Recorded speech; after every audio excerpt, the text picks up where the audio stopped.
In today's module, our today's module is about networking in Java. In this module, at the end of this module, we should be able to create a client server application using Java. Fine. So, let us begin this by understanding what is networking. So, what is networking about? Yes, networking is about having communication between processes working on which may be on different machines. Fine. Okay. So, what is necessary? What is required for this networking? What is the requirement to achieve this kind of networking, to have communication between two processes? Yes, this communication is going to be between processes which are running on different machines. So, first part will be to have a mechanism of having some kind of a connection, physical connection between the machines. And so, for that, yes, what is necessary? What is required to have that physical networking? We will need some hardware.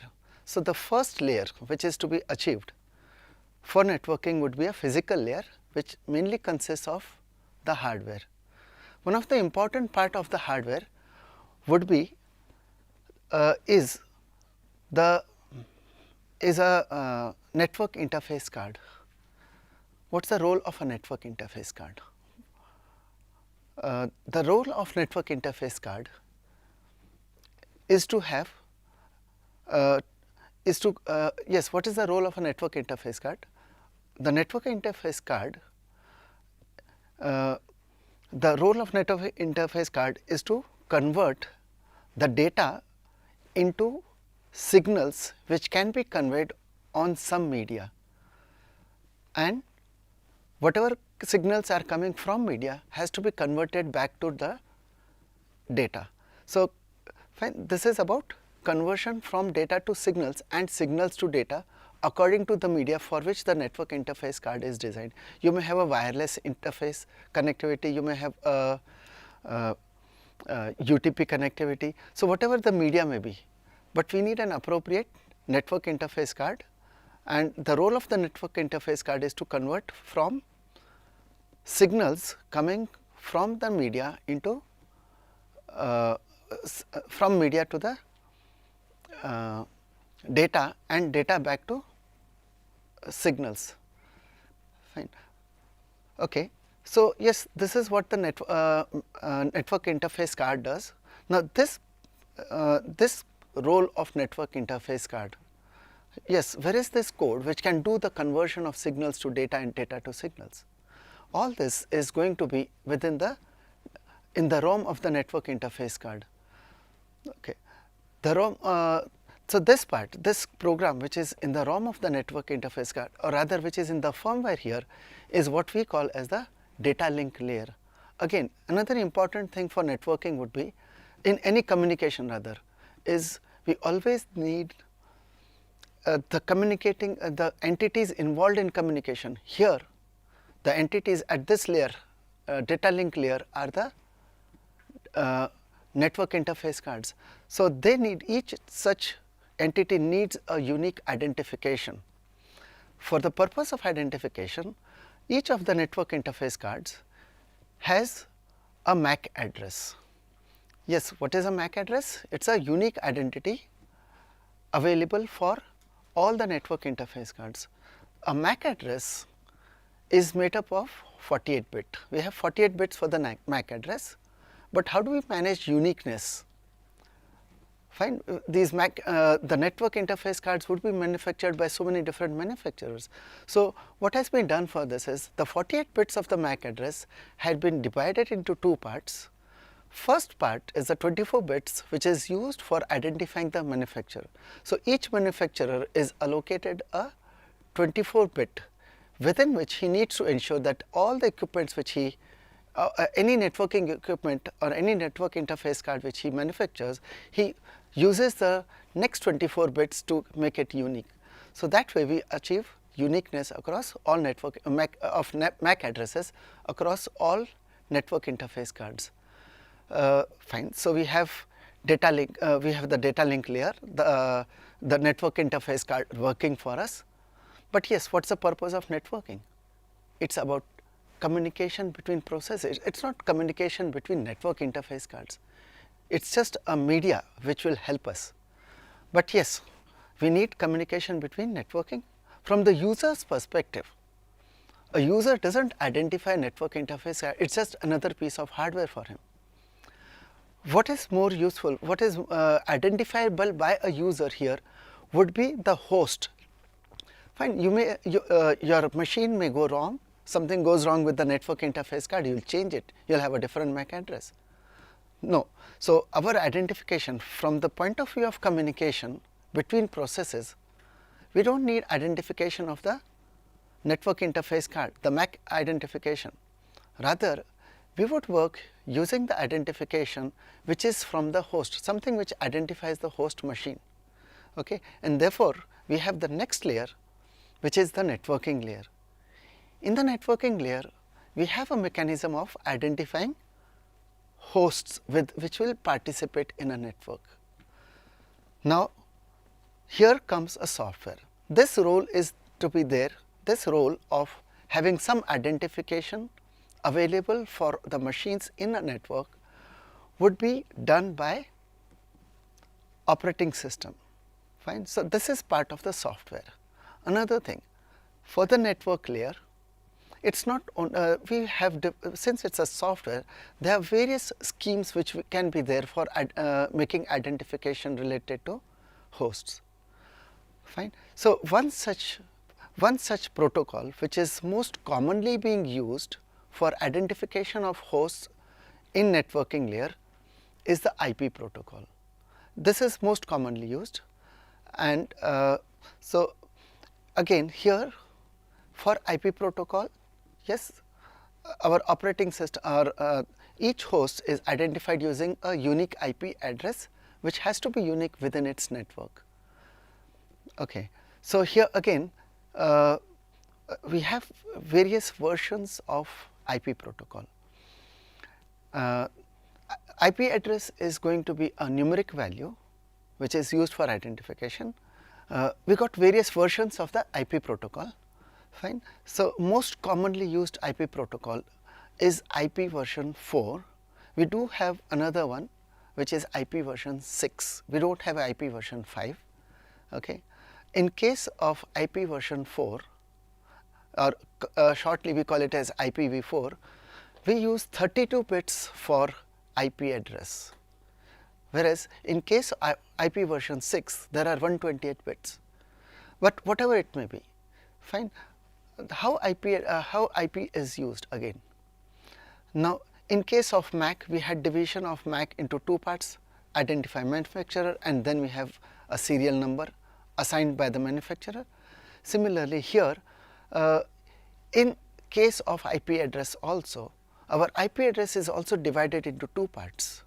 We have initial, the most significant bits of our IP address being divided into being used for identification of a network, and then the rest of the bits would be used for identifying a host within the network. The host within the network should be unique. Fine. So, all those hosts which have the same network address can communicate with one another. So, all hosts which are part of the same network will have the common bits for the networking part.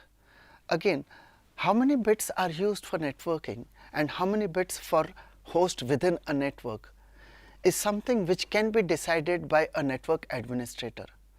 Okay. So, when a network administrator sets up his networking, his machines or hosts for networking, based on his requirement, whether he would like to have smaller networks with more number of hosts in each network, or he would like to have large number of networks which are small in size. So, each network having less number of hosts. So, based on his requirement, he can divide the bits available, the total number of bits available to him into two parts. For example, if we are using IP version 4 and maybe we have got 30, in IP version 4 we got total 32 bits, a network administrator can then decide that he would like to use maybe first 10 bits for network and rest of the 22 bits for identifying the host within the network.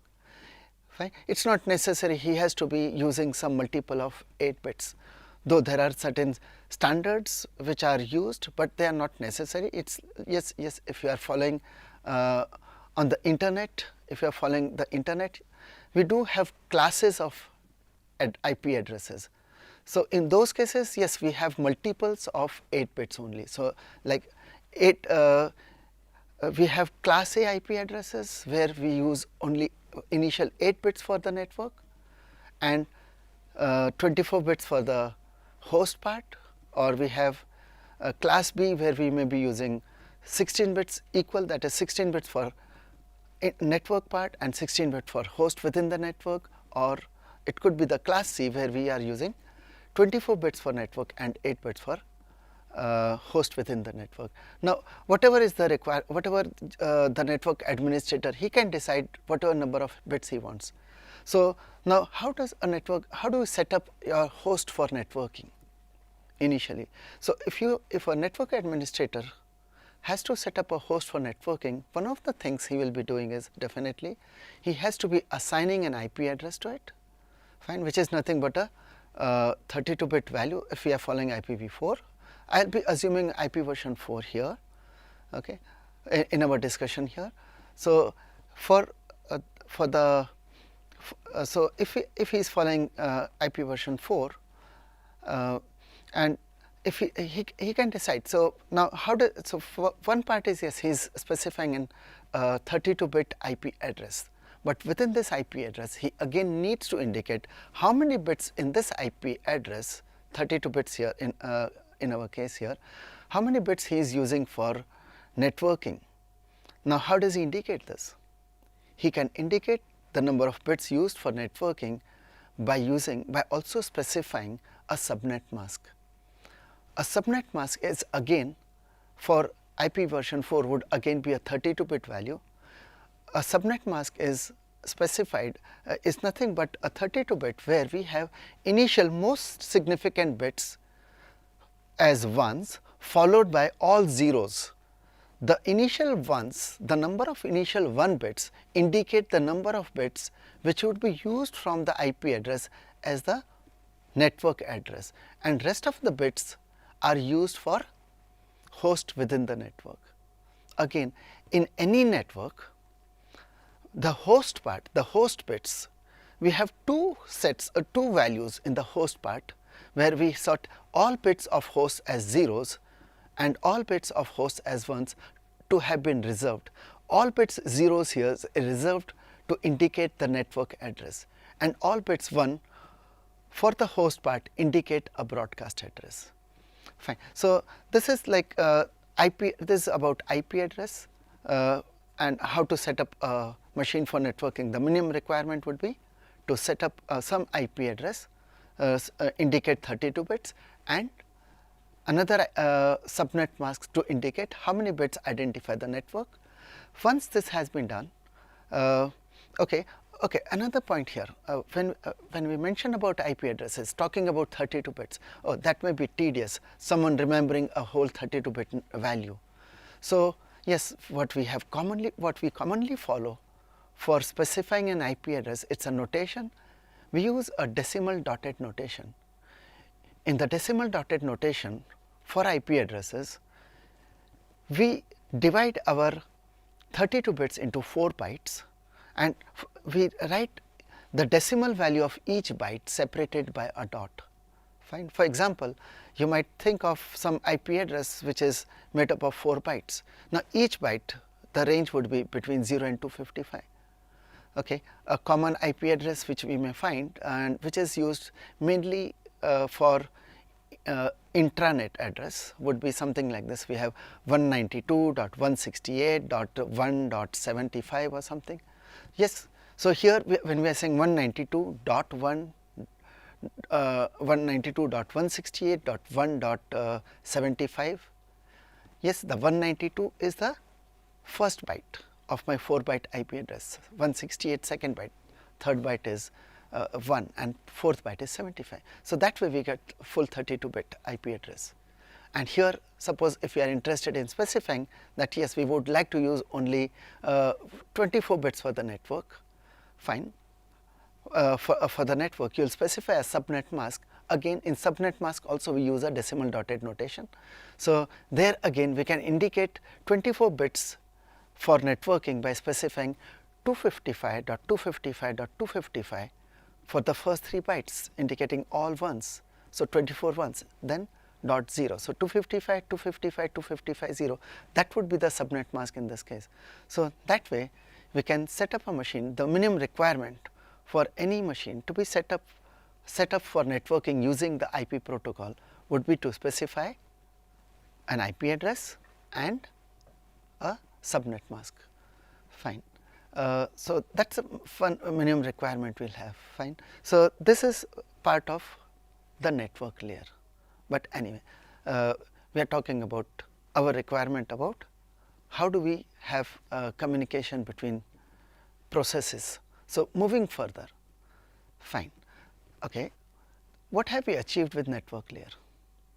We have achieved unique identification of hosts. All hosts in our network have been identified. Hosts are identified, but communication is not between hosts. Hosts are just piece of hardware. What we want is communication between some process. Oh, there are so many number of processes working on a host. So any process on one machine would like to communicate with a process on another machine. So it's not sufficient just to use an IP address. IP address is identifying only our host here.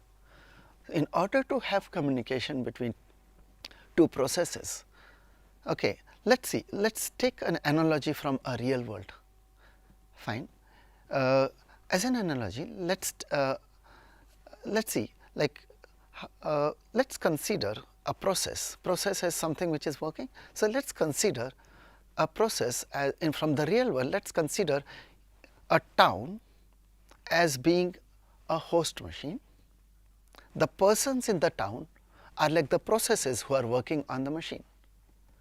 Now it's about some person in this town wants to talk to another person in a different town. How does he achieve this? So what are the common ways of communication which we normally use here? Yes, we have two common ways of communication. What is it? One, we use a telephone, the most common one, right? Oh, we are used to that. Oh, immediate, just make a call and then talk to some other person. And what's the other one? Oh, you don't want to have him disturbed, or maybe whatever he is doing. So another way is maybe you want to send a message to him. So you won't just send a message and it would be received by him. But when you are sending a message, you don't really know when he is receiving or he is not receiving, when he has received it or not, right? So yes, similar to these two kind of communication, on top of the IP protocol which we have for the network layer, we have on top of network layer, the next layer is the transport layer, whose main job is to achieve some kind of a mechanism by which data or bytes can be exchanged between processes. Okay. So yes, similar to what we found in real world, here again there are two common protocols which are used for communication between two processes. One of the protocols which works on top of IP and most commonly used is the TCP protocol. So we have TCP running on top of IP, or we may have UDP, fine, which is running on top of IP. Both require IP. Okay. Now in case of TCP and UDP, let's make a small comparison here. It's similar, that TCP here is similar to the telephone based communication. In telephone communication, what do we get? We get a continuous stream of bytes. In telephone communication, we get a continuous stream of voice.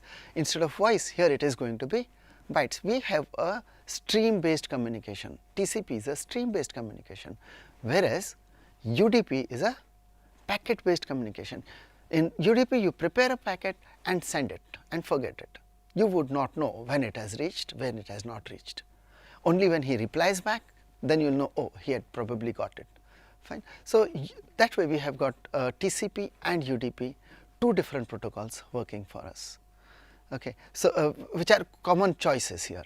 We do have other protocols also which are working at transport layer, but these are the two most commonly used ones. One is stream based, the other is packet based. Fine. Okay. So, once we have a communication like this, which is a stream based and packet based communication, and then let us see, does it suffice to have a connection over a telephone in order to achieve communication? Is it sufficient for us? Okay, is it sufficient to just, okay, if I make a call to someone and I've got connected, he's received the call, he's picked up the call phone on the other side. Do we get communication? Do we really have communication? Is communication just about exchanging some voice? No. Just think, you make a call to someone in China and start speaking in Hindi, what would happen? Okay, from our what the telephone has achieved for us is, it has achieved the means of sending our voice across. The voice is traveling, but there is no meaningful communication. Fine. Just exchanging voice is not communication. Fine. Similar to that, in in transport layer, we have a mechanism of being able to send bytes. A process can send bytes from one machine to the other machine, from one process to the other process. Fine. But is that sufficient for communication? No. What do we need for communication? This exchange of bytes should be meaningful. Fine. They should speak a common language. There has to be some pre-decided rules according to which the communication should work. Fine. And that is where we have the application layer. So, application layer, yes. So, that way we need all these layers. Now, another important thing which we have, let us go back to the transport layer. Fine. The important thing at the transport layer would be, yes, how does the transport layer work? So, if we go back to that same analogy where we said, yes, our we will concentrate more on the TCP protocol here. So, our analogy was TCP is similar to a phone connection. Now, we considered each in that phone analogy, we had each town is similar to a host and the persons in the town are the processes. So, similarly, if we consider this, so what we have at the network layer, we were able to identify each host. Host is like a town. Okay. So, now if we think in terms of phone, we have a code for each town, like we have the STD code available for each town, fine, for communication purpose. And then what do we need ultimately? Can I talk to someone because I know the STD code, or can I talk to just any person there in the other town? Oh, I can only communicate to a person who has a phone. If he does not have a phone, no, I can't talk to him. I need to have a phone. See, both sides, a phone is needed. And something important about phone, oh, they have a number. So, yes, that phone number here is a resource.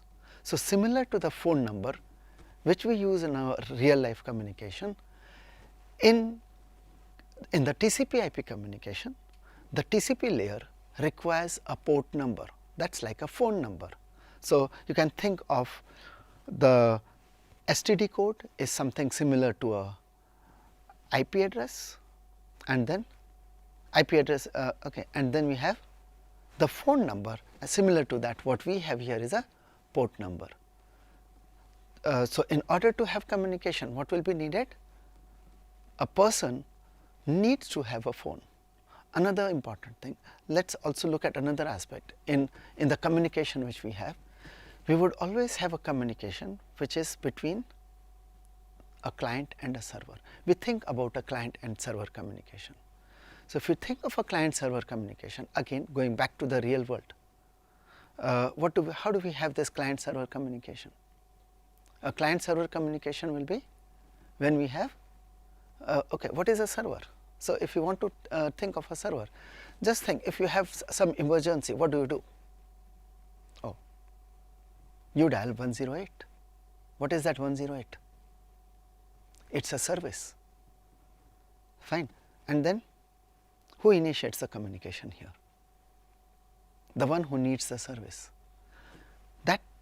That one who needs the service is the client. The one who is giving the service on the other side is the server. Now, what is required for a client in order to avail the service? The client must know the, fine, in real world the client must be knowing the phone number where this service, where can I avail this service. Okay. So, same way in our TCPIP communication, we have server processes and we have client processes. A server process, communication with a server process, if a client wants to communicate with a server, the client must know the port number on which the server is listening. Yes, we talk about server listening on a port, fine. Okay. Now, this server listening on a port is similar to, again, something about how services are given in real life also. I happen to have seen some in a telephone exchange how service is given for one of the services which was very old. In the old days there used to be service for trunk calls, that was on 180. Now, how they used to work? So, if you go into that place from where they were giving the service, it used to be a room where we had a lot of operators in a corner, and we would have we had a board in one corner of the room where there were a lot of lamps available. When any client would connect, when any client makes connection to this service, a lamp would glow. And when a lamp glows, one of the operators says, okay, I will handle this client, and he starts the communication. So, communication, as far as the client part is concerned, the client simply makes a connection, makes a call, it comes on the board, and from the board it is an operator who uses again another phone instrument from which the communication is done. And then, okay, while this client is being handled, if another client calls, okay, another lamp would glow and another operator would say, okay, let me handle the second client. So, we have simultaneous handling of multiple clients by a server, fine. A server should be where we have multiple clients being serviced, fine, in our real world also. Similar to that, here also in our TCP/IP communication, we have two kinds of processes: a server process which should be capable of handling multiple clients simultaneously, fine. And on the client side, yes, client just makes connection to, it is a client who will be always initiating connection to the server. Okay. So, we talked a lot about how what is networking, how it is done. We have seen the requirements of networking, we have seen the physical layer, we have seen the requirement in terms of hardware. Then we had seen, okay, one of the pieces of hardware, that was the data link layer doing the conversion. Then we have seen that identification of hosts, which requires an for which we may use IP protocol. So, we have an IP address assigned to the host, and then we have processes. Now, when we come to the transport layer, where we have the processes and each, so here we need to talk about two kinds of processes: a server process and a client process. And here, of course, it is a server process which is playing an important role, because that is the one, it's only the client has only got to be able to connect to a server. So, it is a server process which would always be the one which would be starting first. Okay. Let us see how the various what are the aspects of communication, or Rather, I think we have talked a lot about networking in terms of the requirements here, but then let us look at how Java fits in here, what Java provides us to achieve all this. Okay. So, as far as, so now talking about the things, requirements in Java, find what Java gives us to achieve this kind of TCPIP communication. Okay. So, to achieve this TCPIP communication, the two common classes available in Java, one of them is the class called server socket and the other class is the socket class. Okay. Taking that analogy from the real world, the server socket here is like the board and which is used for giving which is used by someone who is giving a service on which a call lands, right. So, similar to that, what we have here is a class called server socket. The object of a server socket is the one where calls can be received or connection can be received rather, and what is used by the client, and of course, it is also used on the server side, is the socket, object of the socket class. So, let us see how what are the steps required to have to establish a communication between a client and a server. First part we will have to look at is the server side. Okay. So, let us see this class called server socket. Okay. The server socket class provides us a constructor where it can take an integer as a parameter indicating a port number. So, yes, a server process when it wants to start has to start on a specific port number. So, it is like this, that port number, the server process wants to reserve a port for itself using. So, what a server process does in case it is a Java application you are writing, if you are writing a Java application for server side, that application would first have to create an object of server socket in which he indicates the port number. So, calling constructor of server socket creates an object of server socket. This constructor of server socket would only be successful if the port specified by that process the port specified in the constructor has not been used by anyone and is not a privileged port. Yes, we do have privileged ports. We have port numbers which range from 1 to 65535. A server we have out of these 1 to 65535, the port numbers from 1 to 1023 are the privileged ports, in the sense that yes, it is only the processes which have administrative privileges, they can only reserve this port, they can find. So, in case of some Java application, if this application is not being run as a privileged application, in case of Linux for example, if it is not being run as a root, then you would not be able to get, you would not be able to use port number less than 1024. Okay. This is similar to, you have your phone numbers also, you have those services normally coming on phone numbers which are less than 1k, right, 3-digit numbers. So, it is similar to that. Here also these are privileged numbers less than 1k of binary. So, 1024 here. So, anything less than 1k is a privileged port, and this normally requires that it is only the root user on a Linux machine, it would be a root user who can only be, who is allowed to use such port. So, in case a Java application is a normal Java application, fine, not run as a root user, it would not be able to use this port, fine. So, yes, the constructor of server socket is successful if this port number is not being used by anyone else, fine, and it is not a privileged port, okay, or he has the privileges, rather we can say, okay, if he has the privileges to use that port, fine. So, you have the requirement and it should be in the range of 1 to 65535. Okay. So, or this constructor would, okay, what are the reasons for the failure of this constructor? Another reason was, if this port is not used by any other process. So, it is like the phone number, oh, no one else has the same phone number, Okay.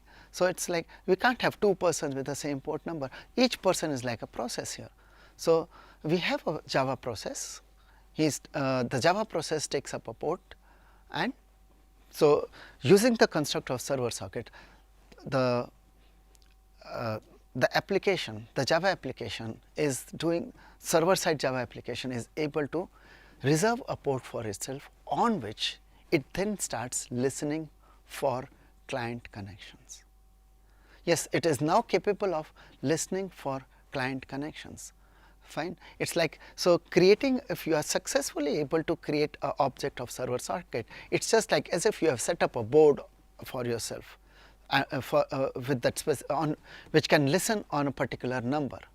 Okay. Now, this board, on this board we need some operators who would start listening, who would actually give some service, but yes, they do not start servicing, they do not get a connection unless there is a client on the other side.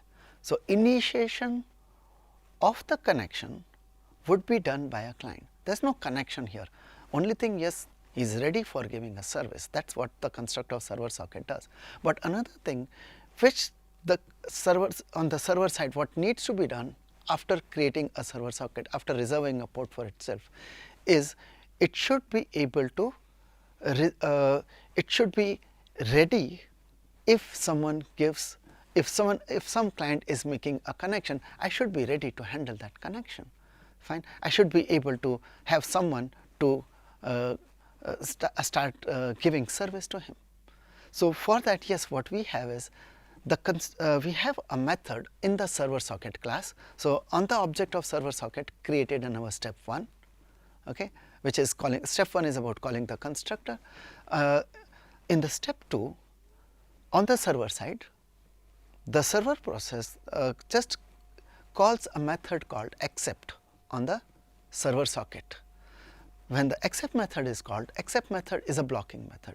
It would wait for a connection from the client. When the client would connect, it is just blocking, so it is not doing anything till the client connects.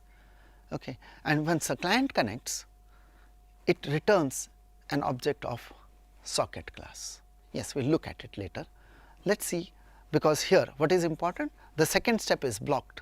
It is not that it is going to return a socket once I call the socket accept method.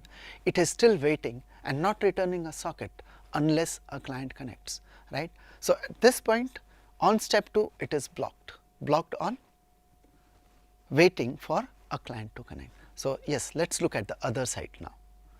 For the other side, what we have? A client wants to make a connection. How does a client make a connection? What should a client know in order to make a connection? The client should be able to know on which machine is this process to which I want to connect, and on what port number is that server listening. Okay. So, yes, we have the socket class providing us with a constructor which takes 2 parameters.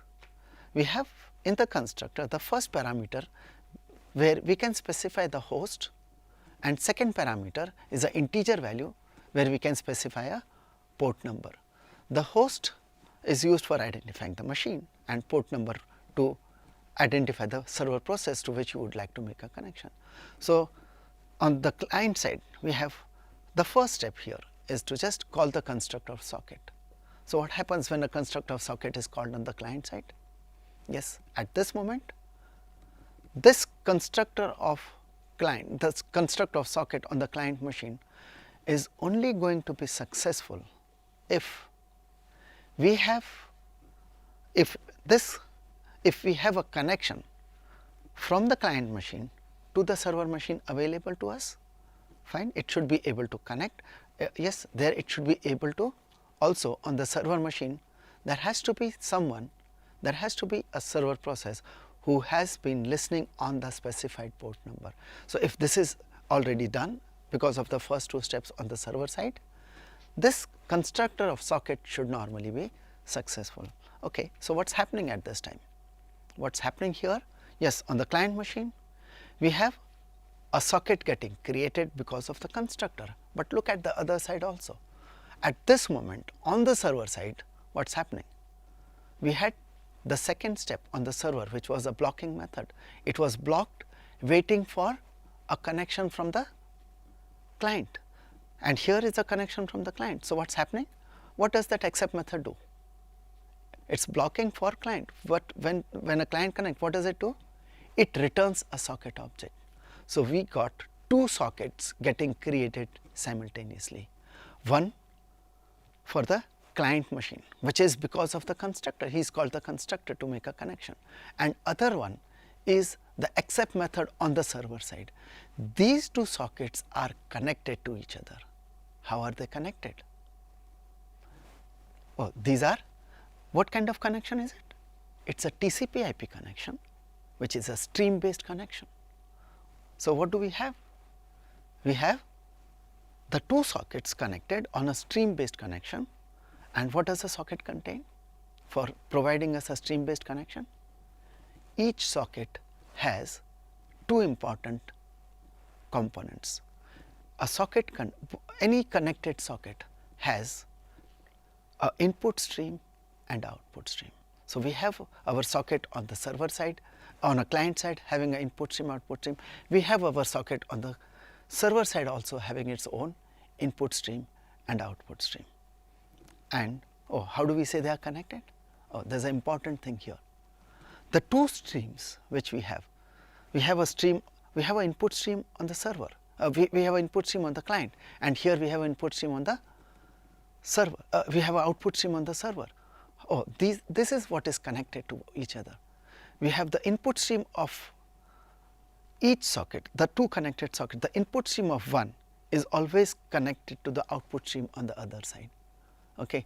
It means that yes, what do we do with the input stream and output stream? What are they used for? How do we use them? We use an output stream for writing, right. So, we give bytes to an output stream using the write method. Yes. So, what happens here? If you write to an output stream of a socket which is connected to another socket, whatever you write on the output stream of the socket is available for read on the input stream of the other opposite socket. When I say opposite socket, I am talking about the connected socket. So, when we say, so what happens with the step which was about the constructor of the client making a connection to the server with the help of the constructor of socket? What we had achieved was creation of connected streams. There was a stream, input stream and output stream on client side. There was an input stream and output stream on the server side, which were getting created as part of a socket, and these are cross connected. This is similar to what we also have on phone, right. What you speak on your speaker is available for listening on the receiver at the other end, and whatever he puts on the speaker of the other side is available for listening on the client side. So, yes, this is how networking is easily achieved in Java. So, we can say, okay, to achieve networking, as far as steps are concerned, 3 steps are sufficient to achieve the connection part. Okay. Just to have connection part, that is, yes, what are those steps? Let us repeat it. We have first step, we have the first 2 steps which would normally be done on the server side. First step was to have to create an object of server socket. What it does? It reserves a port and starts listening, and it reserves a port for itself. Fine. The server wants to listen on a particular port, start listen for connection. And second step which is done is to listen for, to actually start listening for some in order to service some in order to, so the second step is basically to call the accept method on this object of server socket. Fine. So, this is what we do on the server side. The second method was a blocking method. So, it is getting blocked, whereas on the client side, the client simply makes a connection to the server by calling the constructor. Fine. And so, the 3 steps, 2 on the server side and 1 on the client side, this is sufficient to make a connection. Once the connection is done, then the next steps would be about making communication. Fine. Connection is established, communication is now possible because of the streams. Fine. Okay, so we normally know how to handle streams in Java, right? Fine. We have input streams and the output stream. So we know how to handle input stream and output stream. So if you have a input stream, we can use it for reading the data which comes from. So in this case, the data is coming not from a file. So it's not an input stream which reads from a file or it reads from a keyboard or something. That's an input stream which reads from the network, which reads from the TCP connection. Same way, we have an output stream which writes to the network, which writes to the TCP connection on the network. Fine. So that's how we achieve initial connection between two processes in Java. Fine. Then it's up to us how we use these streams. We decide some protocol for communication between to use these streams. Fine. Okay. So yeah, we could take an example where we can demonstrate how to how does a client and a server process work.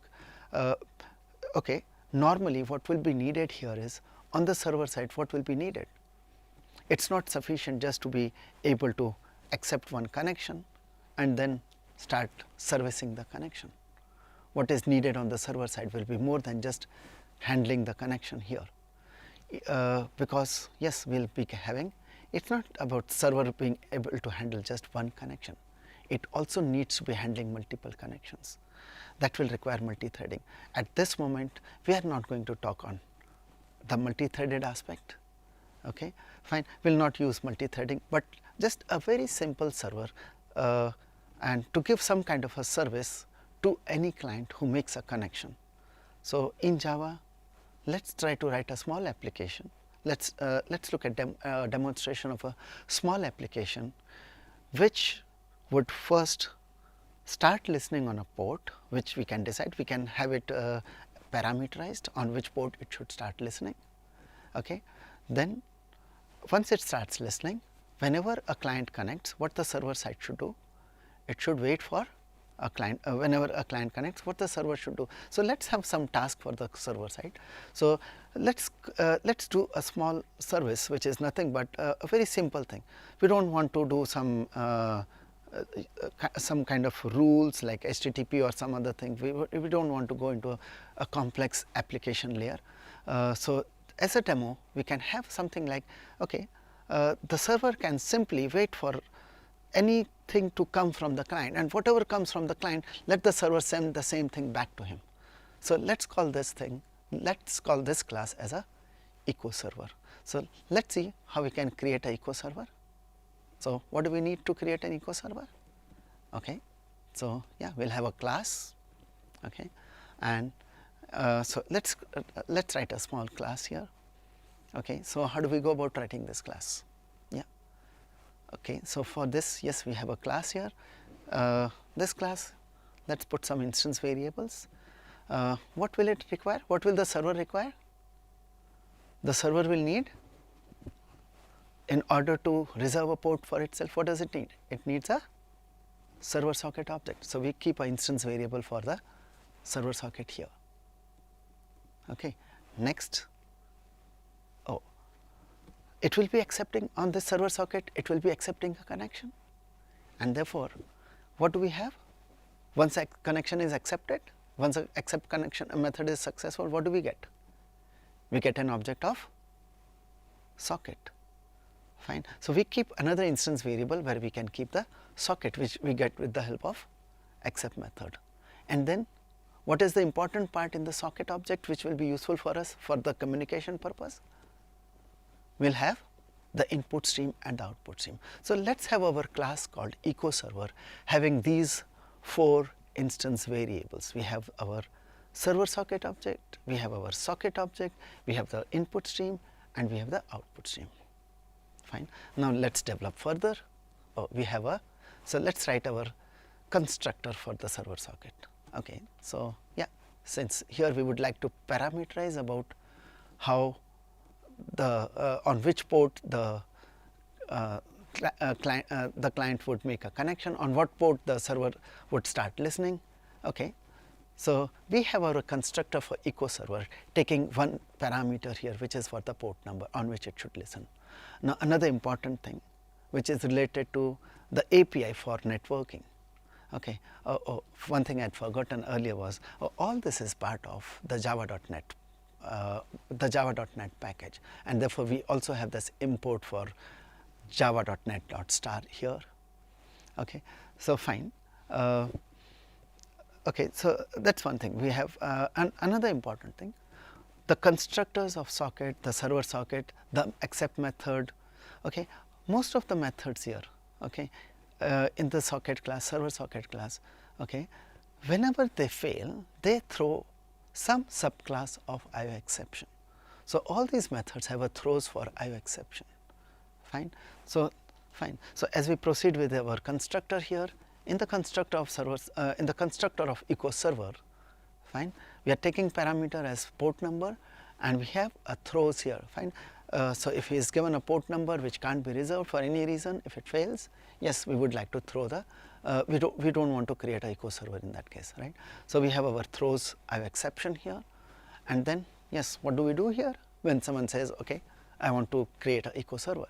So fine, for that what we should do is, we'll just in this constructor we simply would like to reserve a port for ourselves, and that's done by calling the constructor of server socket, and that's where we initialize our variable, fine, for server socket, and assign it to a new server socket with the specified port number. Fine, that's it for the server socket part. Now proceeding further, yeah, what else do we want to provide? Okay. After having started, after having reserved the port, we would like to start listening for connections. Okay. So waiting for the client to connect. Okay. So let's have a method here. Let's provide a method in echo server called get a connection. Okay. Fine. Get a connection without any parameters, because we already have the port here, port number already known to us. So we have get a connection, no parameters needed. Okay. And returns void. It's just simply its simple job is to block, wait for a client to connect. Fine. So this also will have a throws IO exception here, and then what we want to have, what are the steps now? Oh, we'll just now call the accept method to get blocked.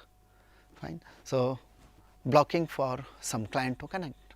Fine. So we have the accept method here, and then after accept method, once the client connects, what do we do? Take out the two important things, that's the input stream, output stream. So our server, our socket class, fine, provides methods for getting the input stream and output stream to us. So here we are going to use this method called get input stream, which returns the object of input stream, which is the one which is connected for reading what is provided from the other side. Fine. So we have this method called get input stream, which we use here. So on this object of socket, which we got with the accept method, we'll call the method get input stream and assign it to the input stream. Fine. This variable called receiver, which we have here. Okay. And then the next step, we similarly we also would like to use a store the value, store the output stream object. So we have our transmitter here, the variable called transmitter, which is for the output stream, and here we have this method called get. We use this method called get output stream. Fine. So get a connection method has just 3 steps in it: accept to get a connection, then we have the get input stream to extract the input stream from this accepted connection, then we have the get output stream to extract the output stream from the socket. Fine. So that's the step for the get a connection. So with this, yes, the connection, we can get a connection, we got the input stream, output stream. But then the another important part would be giving the service on the connection, right? So for giving connection, a service on the connection, okay, let's add a method. Fine. Let's call the method as service connection. So how do we service the connection? Oh, in this, when we are servicing the connection, we are only going to be dealing with the input stream and output stream only. Oh, we just want to listen to what is sent from the client and send it back to him. So yes, how do we go about it? The steps here. Yes, first step, we'll have, okay, So we create what? Read the first byte. Yeah, we need to read the bytes till we get a -1, right? End of file. The end of file on a read of a input stream which is from a socket indicates that the client on the other side has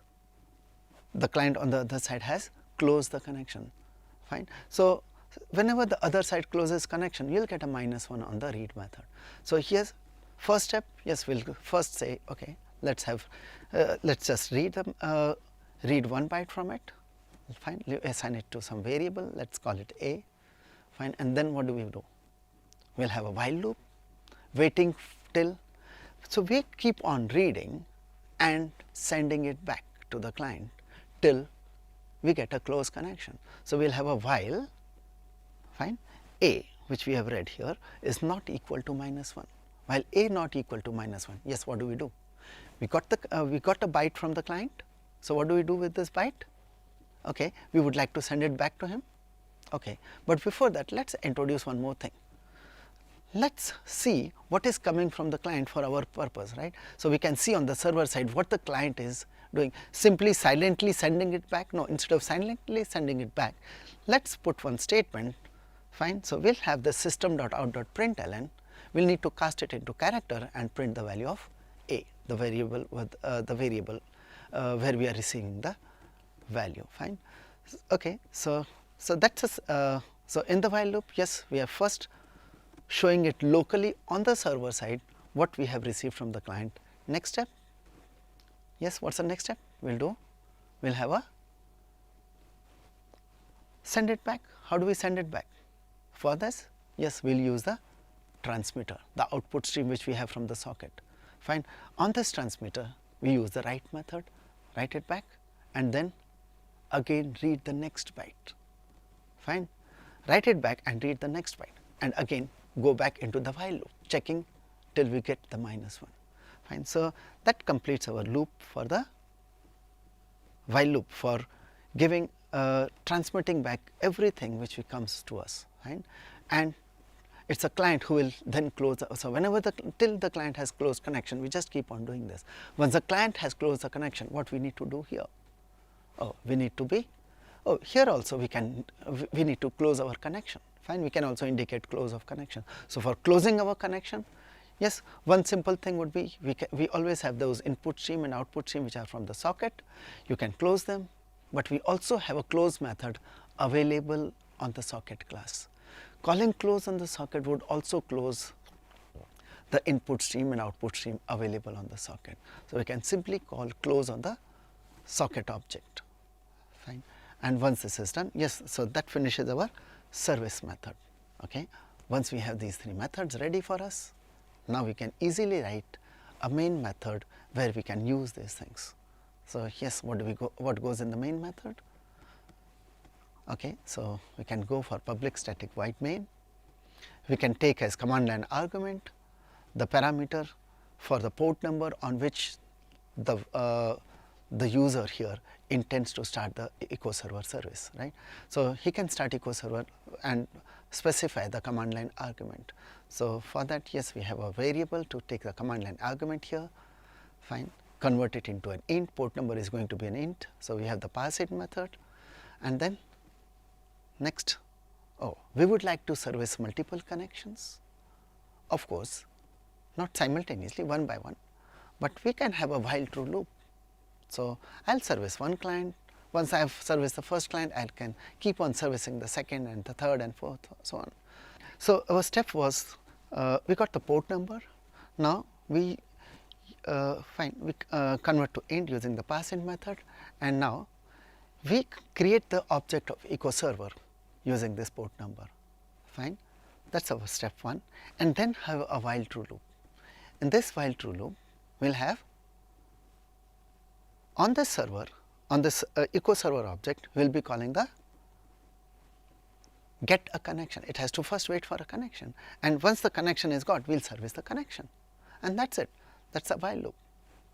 That's it, fine. So yes, by this, yes, we have created a server side for our Java application.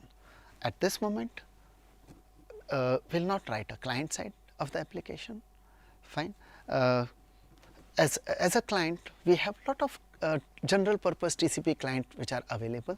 So yes, to test our server, you can always use some application like Telnet, which is available, where you just specify the host and port. You can try it out, make a connection. So on one machine, compile this code, run it, and then from another machine you can just make a connection using Telnet, utility like Telnet, and then yes, then you can try out, you send something, okay, or here we are sending this and we see an output. Oh, what is coming back to the client side is it's repeating, fine, whatever you had sent, it's the same. So if I say hello here, oh, I get back hello, oh, and oh, I also see hello on the server side. Server side was echoing, right, using the system.out, and then it sent it back. So I have the things, whatever I keyed in, I am receiving it back here on the client side, whereas on the server side, I am seeing whatever the client had said. Fine. So yeah, this is a simple application, eco-server application, which is used here to demonstrate how we can achieve networking in Java in such a simple few steps only. Fine. So fine, we'll see further later on.